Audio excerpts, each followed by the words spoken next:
No one's joining me? Inspector Gadget. Hello, everyone. Hello, and welcome to story episode number 10. Hello. We have a very special guest today. It's so special. He's super special. You've heard all about him, Yes. and now you know him. And here he person. is. Ryan. Hello. I'm excited to be on. Yeah? Father of the baby. impending child. Will this come out after? Yeah. Okay. This is November 1st. Okay. I believe we announced a couple weeks ago, or at the beginning of October is when we announced everything. So we're good. Everybody's in the know now. And this is our first baby. Whoop, whoop. Mm-hmm. Somebody looks a little nervous. Is it the baby talk that's making you The nervous? baby. Oh, yeah. Are you nervous about the baby? I'm definitely nervous about the baby. Good. But so excited. Because I had But so excited. I had a horrible nightmare where my Ugh. baby came out criticizing me. Are we really going to go there? That's all I'm saying. I'm not going to tell you the whole dream because this is awful. So today we're doing a Thanksgiving episode, Thank you. right? Let's move on. One has to do that sometimes. Yes, absolutely. So we're thankful for Malarkey. Oh, yeah, we've nicknamed the baby. It's Glen Morangi, if you guys aren't familiar, that is a fancy whiskey. Yep. Yeah. How our I'm baby trying got to named remember. I don't know. I don't know, but it is an ongoing nickname that now the public knows about. It's really just between the four of us, but I guess now it's out. Yeah. I now just it is. outed it. You outed us. All right. We're not naming the baby Glenn. Not No, happening. no, or Morangi, but No. it is its ongoing nickname. No, that would be weird. Morangi Moore? No. I've heard weirder. We just have to end it to the end of the name, like Morangi. Morangi. No, I don't know. Eh. Nice try, Okay, so though. what are we doing today, Caitlin? That didn't land. It's okay.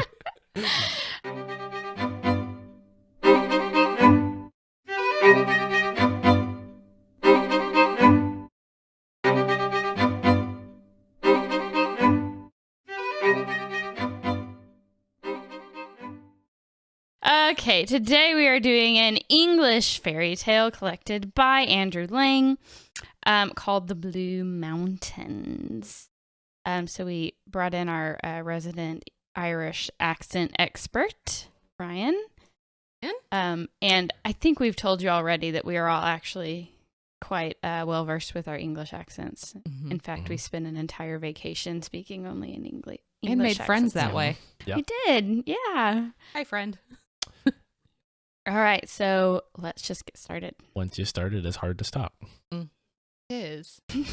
Let us get started.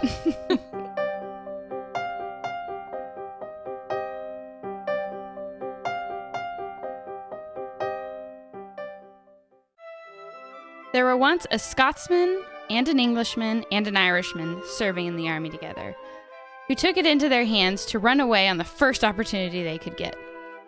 The chance came and they took it. They went on traveling for 2 days through a great forest without food or drink and without coming across a single house. And every night they had to climb up into the trees through fear of the wild beasts that were in the wood. On the second morning, the Scotsman saw from the top of his tree a great castle far away. He said to himself that he would certainly die if he stayed in the forest without anything to eat but the roots of grass, which would not keep him alive very long. As soon then as he got down out of the tree, he set off towards the castle, without so much as telling his companions that he had seen it at all. Perhaps the hunger and want they had suffered had changed their nature so much that one did not care what became of the other if he could save himself. He traveled on most of the day so that it was quite late when he reached the castle, and to his great disappointment found nothing but closed doors and no smoke rising from the chimneys. He thought there was nothing for it but to die after all, and had lain down beside the wall when he heard a window being opened high above him. At this he looked up and saw the most beautiful woman he had ever set eyes on. Oh, it is fortune that has sent you to me. He said. It is indeed. Said she. What are you in need of? Or what has sent you here? Necessity. Said he. I am dying for want of food and drink. Come inside then, she said. There's plenty of both in here. Accordingly, he went into where she was, and she opened a large room for him, where he saw a number of men lying asleep. She then set food before him, and after that showed him to the room where the others were. He lay down on one of the beds and fell sound asleep. And now we must go back to the two that he left behind him in the wood. When nightfall and the time of the wild beasts came upon these, the Englishman happened to climb up the very same tree on which the Scotsman was when he caught sight of the castle. And as soon as the day began to dawn and the Englishman looked to the four quarters of heaven, what did he see but the castle too? Off he went without saying a word to the Irishman, and everything happened to him just as it had done to the Scotsman. The poor Irishman was now left all alone, and did not know where the others had gone to. So he just stayed where he was, very sad and miserable. When night came, he climbed up into the same tree as the Englishman had been on the night before. As soon as the day came, he also saw the castle, and set out towards it. But when he reached it, he could see no signs of fire or living being about it.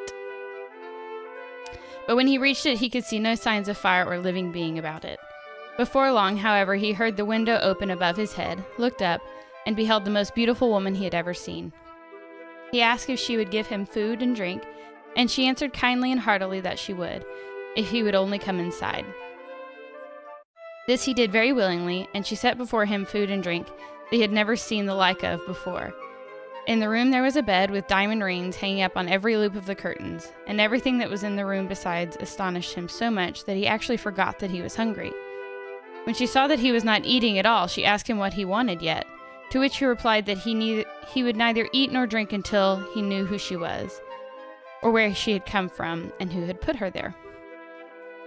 I shall tell you that, said she. I am an enchanted princess, and my father has promised me that the man who releases me from the spell shall have the third of his kingdom while he is alive, and the whole of it after he is dead, and marry me as well. If ever I saw a man who looked likely to do this, you are the one. I have been here for 16 years now, and no one who ever came to the castle has asked me who I was, except yourself. Am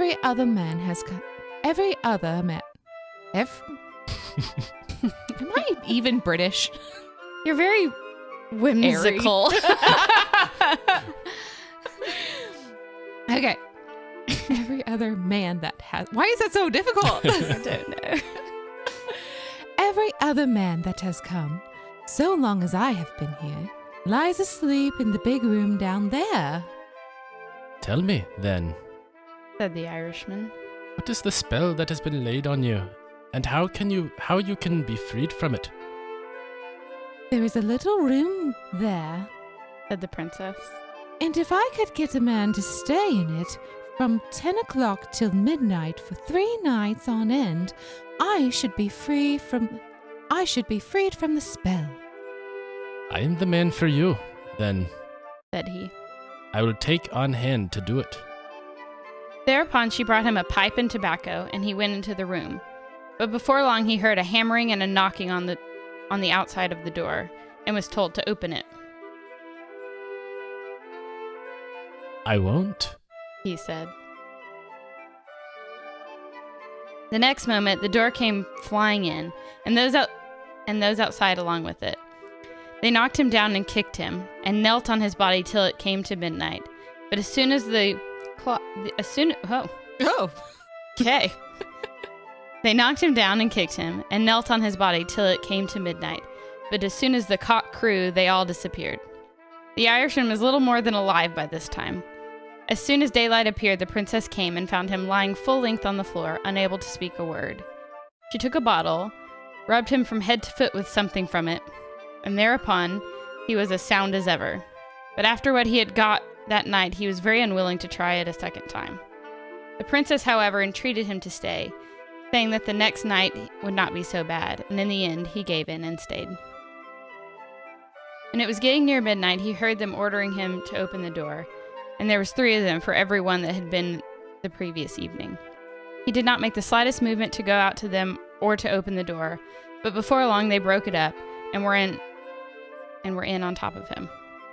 They laid hold of him and kept throwing him between them up to the ceiling, or jumping above him until the cock crew, when they all disappeared.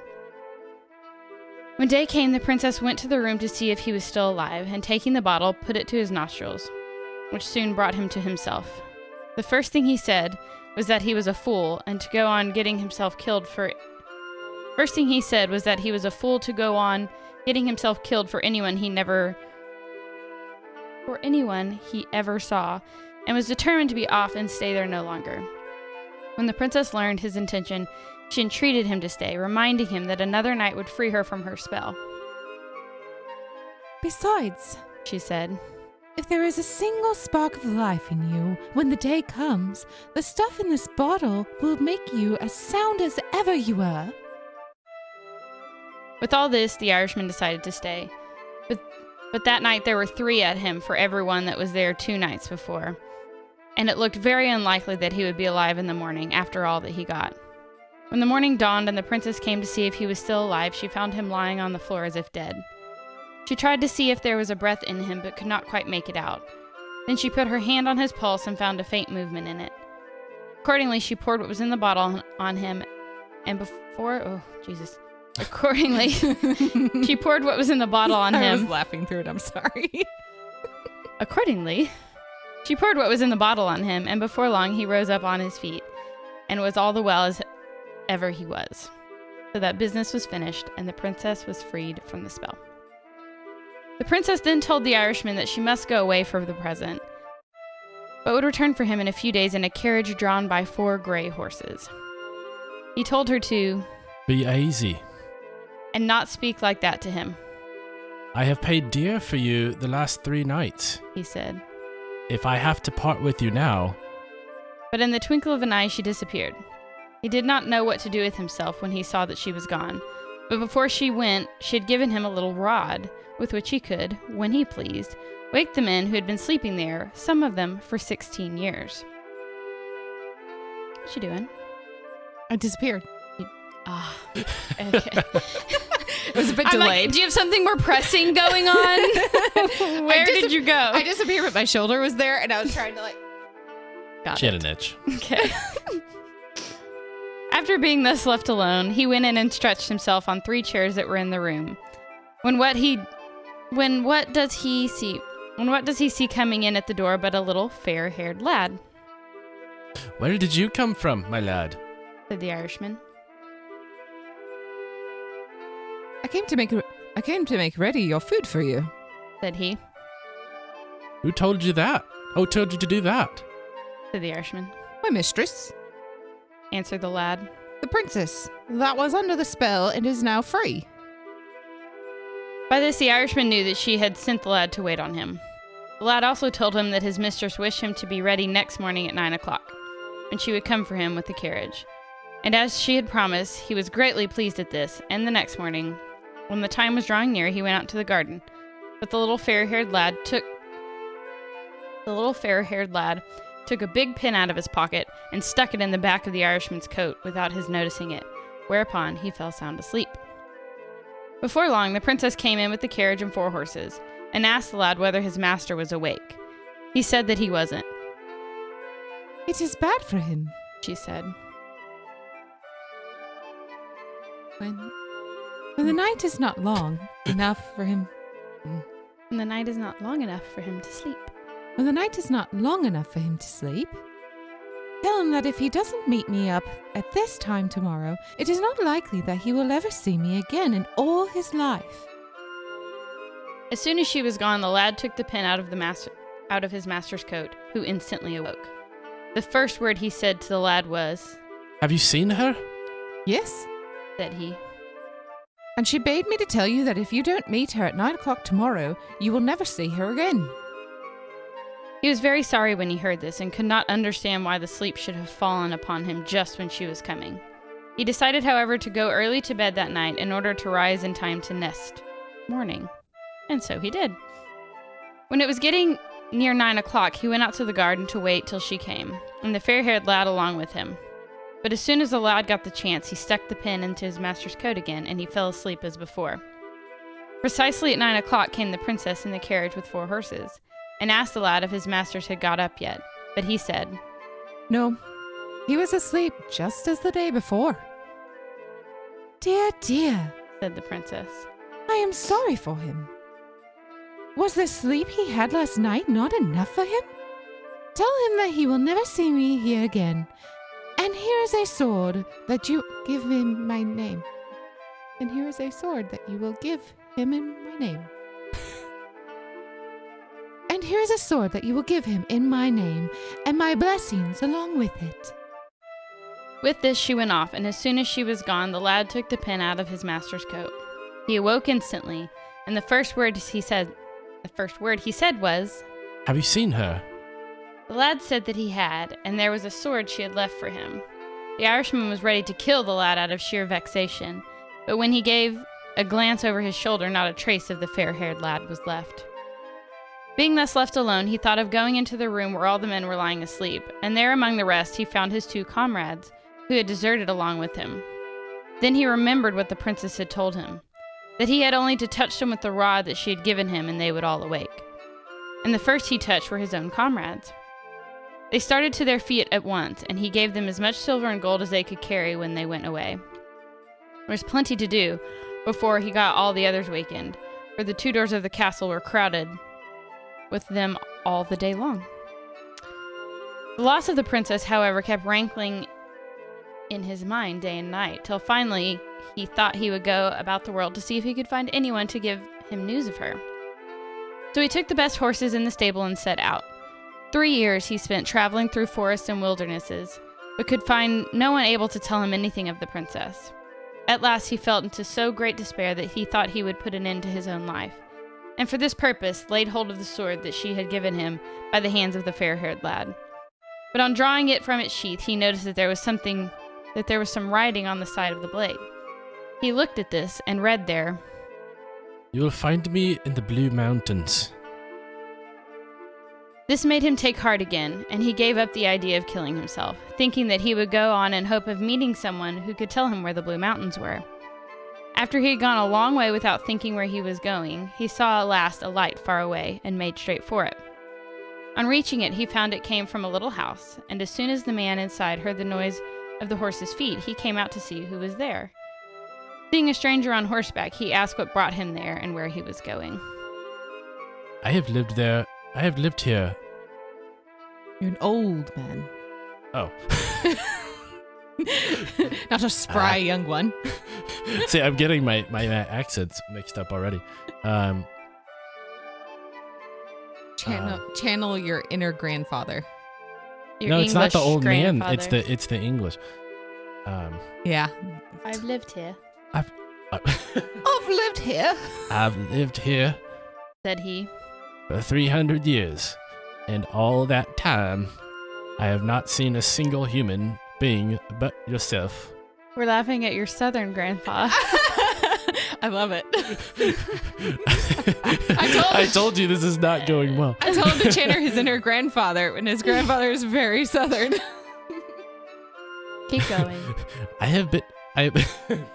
Back to the Irishman. I have been here going about for the last 3 years Said the Irishman. to see if I could find anyone who can tell me where the Blue Mountains are. Look at me. Would you say said the Come- Irishman in the mic real quick? Come in. I definitely said it in the mic. I know, but I didn't hear it. Come I in. actually didn't hear him say the last half of that first blue sentence. Come- If we're starting over. Come in. Yeah, let's just do the whole thing again. Really? Sorry, Ray. Yeah, sorry, Ryan. This is already difficult enough. I Okay. know. Start with I have lived But you had here. practice. Oh my gosh. All right. Thank you. Okay. Okay.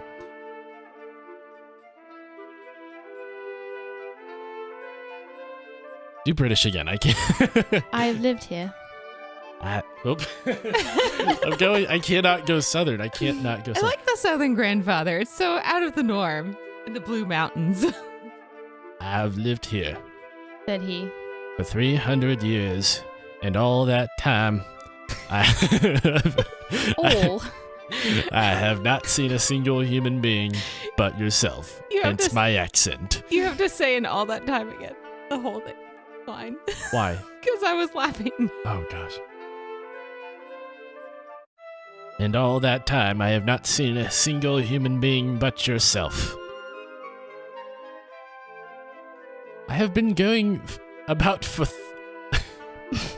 You're doing so good. I have been going... Okay. It's really helpful when he's struggling through it and then you talk through it, so then he has to do it again. I'm used to right. it. I'm used to it. Okay. I have been going about for the last 3 years, said the Irishman, to see if I could find anyone who could tell me where the Blue Mountains are.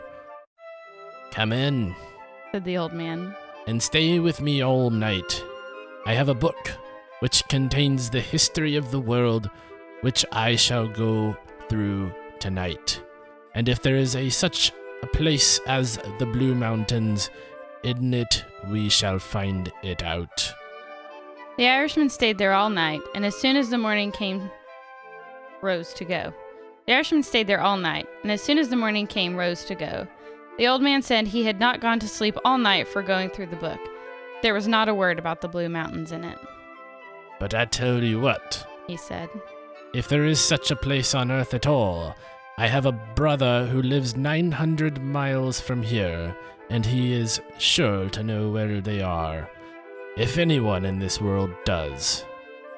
The Irishman answered that he could never go these 900 miles, for his horse was giving in already. That doesn't matter, said the old man. I can do better than that.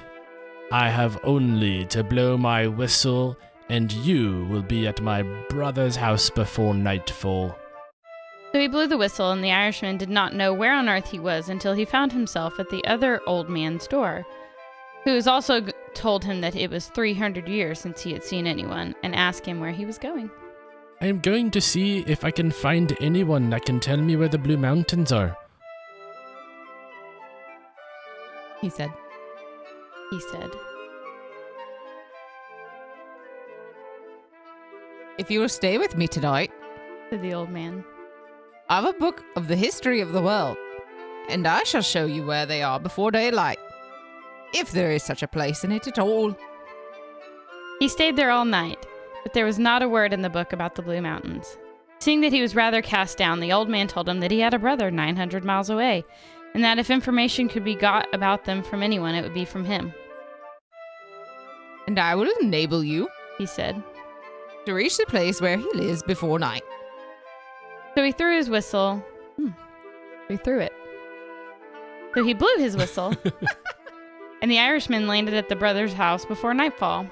When the old man saw him, he said he had not seen a single man for 300 years, and was very much surprised to see anyone come to him now. Where are you going to? He said. I am going about asking for the Blue Mountains. Said the Irishman. The Blue Mountains?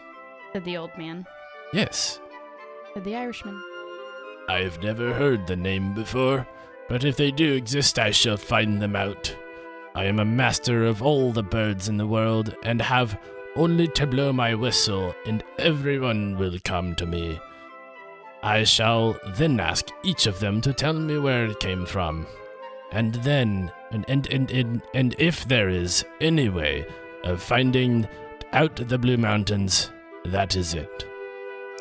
So he blew his whistle, and when he blew it, then all of the birds of the world began to gather.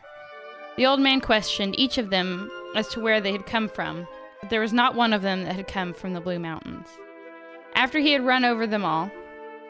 Oh boy.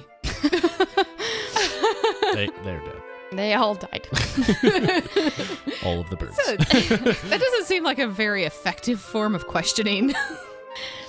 After he had run over them all, however, he missed a big eagle that was wanting, and wondered that it had not come.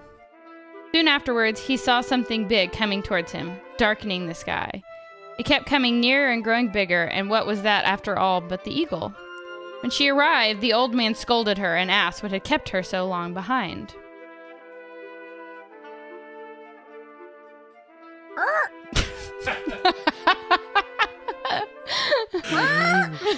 Is that an eagle? I'm trying trying to think of what a bird would I sound feel like. eagles are more majestic. You actually have to. That you is like actually a have to speak rooster. what's on. I couldn't help it. I couldn't help it. It's a woman. It's a female, I couldn't help it. That's better. she said. I couldn't help it. She said. I have more than 20 times further to come than any bird that has come here today. Where have you come from, then? Said the old man. From the Blue Mountains, of course. Indeed. Said the old man. And what are they doing there? They are making ready this very day Said the eagle. for the marriage of the daughter of the King of the Blue Mountains. For 3 years now, she has refused to marry anyone whatsoever until she should give up all hope of the coming of the man who released her from the spell. Now, she can wait no longer, for 3 years is the time that she agreed with father to remain without marrying. The Irishman knew that it was for himself she had been waiting so long, but he was unable to make any better of it, for he had no hope of reaching the Blue Mountains all his life. The old man noticed how sad he grew and asked the eagle what she would take for carrying this man on her back to the Blue Mountains. I must have 80 cattle killed Said she.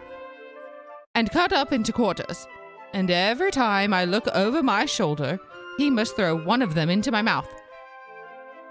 As soon as the Irishman and the old man heard her demand, they went out hunting, and before evening they had killed 80 cattle. It's mine. Buzzing. and so basically you can ride on my back all this distance Who if you is feed it? me. Who is it that is interrupting this story? My father. Your father? Yes. They made quarters of them, as the eagle told him, and then the old man asked her to lie down so they could get all heaped on her back. First of all, though, they had to get a ladder of 14 steps to enable them to get on the eagle's back, and there they piled up the meat as well as they could. Then the old man told the Irishman to mount and to remember to throw a quarter of beef to her every time she looked around. He went up, and the old man gave the eagle the word to be off, which she instantly obeyed. And every time she turned her head, the Irishman threw a quarter of beef into her mouth. And Are you throwing it the right way? I was trying. Yeah. Okay. Yeah. Okay. That's what I thought. All right. I kept looking over. I'm like, he's going to throw it. I was gonna throw throwing it. it earlier, but y'all could I not just see figured my out what hand. this was. This. Now my hand looks way. Yeah, I'm looking. Hey, man, I'm hungry. As they came near the borders of the kingdom of the Blue Mountains, however, the beef was done. And when the eagle looked over her shoulder, what was the Irishman at but throwing the stone between her tail and neck? At this, she turned a complete somersault and threw the Irishman off into the sea, where he fell into the bay that was right in front of the king's palace. Fortunately, the points of his toes just touched the bottom, and he managed to get ashore. When he went up into the town, all of the streets were gleaming with light, and the wedding of the princess was just about to begin. He went into the first house he came to, and this happened to be the house of the king's hen wife. He asked the old woman what was causing all the noise and light in the town. The princess, She said, is going to be married tonight against her will. For she has been expecting every day that the man who freed her from the spell would come.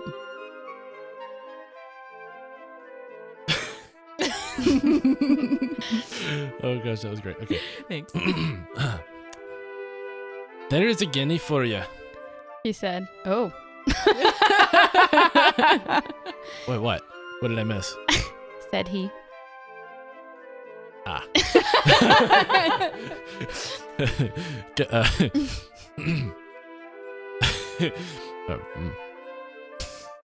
What's it?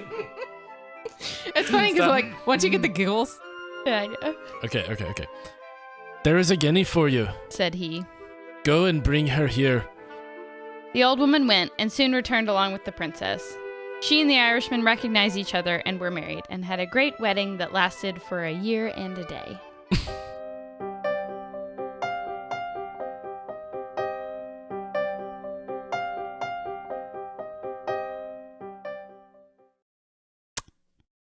have a quick comment. Let's have it. There are 3 old men who have 3 magical whistles that can see someone. Brothers. They're brothers. They're brothers. Mhm. They have magical whistles, and they can easily get to each other's house with The whistle. the whistle. And yet they haven't seen another soul for 300 years. I mean, maybe they just got tired of visiting their brother. For 300 years. How do they even know the other one's alive? Well, they're at least 300 years old, so One of them, they're at minimum. they may live forever. Good point. I have a quick comment. Let's have it. What you got? I cannot go from Irish to British. That's not Did- possible. Southern Grandpa. Southern Grandpa is what I Yeah. get. Mm-hmm. Yeah, Mm-hmm. that's okay. But it is what it is. It was pretty good. Yeah. So I'm sure Clairissa told you that you're going to have to come up with a moral of this story. Yeah, I never told him that. Should have told me that before. Is there anything you learned from this story? Oh, Caitlin, you're going to have to pick up on this one. I'm going to go with bitches be cray. Jesus. Ah. Oh, here, I'm just going to put you to sleep forever. Oh, wait, you didn't fall for it. You're the first man in 16 years that hasn't fallen for it. So now I'm going to put you in a room for 3 nights and let you get your ass beat to the point of death. And instead of I'll taking revive you. It's fine. And then I get to be your wife. Oh, wait, now that you survived that, I'm out. I'm going to go. Just meet me in the garden at 9. Oh, but you can't come with me even though we're about to leave. But I'll I be back agree. in the morning. Meet me in the garden at 9, and I got this cray fair-haired lad stabbing you in the back. With, come on. I was going to say, don't Unfair. trust. That's so unfair.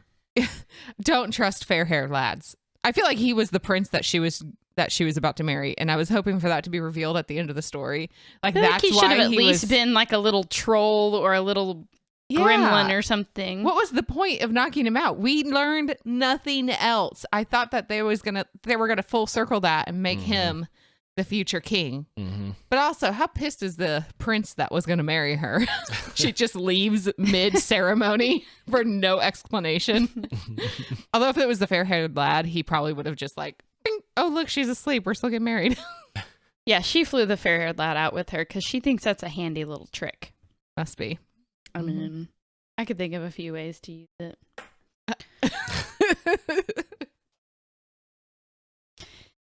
What else you got? Oh, Anybody? Morals? Hmm. Karma doesn't really fit this time. mm-mm. I'm telling you, karma does not always work for these things. And most of them. But I not like the this one. eagle. That was You did a great really accent. good eagle. Yeah, It it took was me a great. minute. Once you figured it out, it was Yeah. it was solid. Yeah, Yeah. it's fantastic. I like working through the accent in the middle of the show. Well, it worked really well when there wasn't YouTube. Yeah, it did. Hopefully, it's entertaining on YouTube at least. Yeah, uncut story episode. If you guys want to hear the fully edited, which we should be saying this more frequently, No. the fully edited version with like really awesome background music and sound effects have added and all kinds of stuff. Like there's probably going to be an actual eagle crowing at some point instead of me going, "Arr." Please don't cut out the. That's the freaking rooster from Moana. I haven't That's who you sound like. I haven't seen Moana. Oh, What is that? Moana, the Disney movie. it's a Disney movie. I just didn't see it. There's a like insane rooster that's constantly getting itself into trouble. I could be a great insane rooster. Yeah, you could. You definitely. Yeah. Mm-hmm. All right, guys. Thanks for coming. Thanks for listening. You can find us at royalmalarkey.com. Check out our Facebook, Instagram, Twitter. YouTube at AVersion TV. Hopefully you're watching. Please hit the like and subscribe button. Like this video, share it with all your friends because that's how people hear about us. Do And it. you can follow Ryan nowhere. Here, this will be the only place you will see his shining face. I'll be back though. He will. Yeah. He's coming back for our Christmas and our 12 days of Christmas. So you guys have that to look forward to. Don't think we'd announced that yet, but Well, we're announcing it on story time right before, right? yes, this is the November story time. Yeah. So we've decided to do the 12 days of Christmas. I mean, we're really pumped about it. I hope everybody else is. Yeah. So We've got Fun. guests coming in and helping us out with some short stories. And then the 12 days right before Christmas leading up to Christmas Day. You guys are going to hear from us. Yes.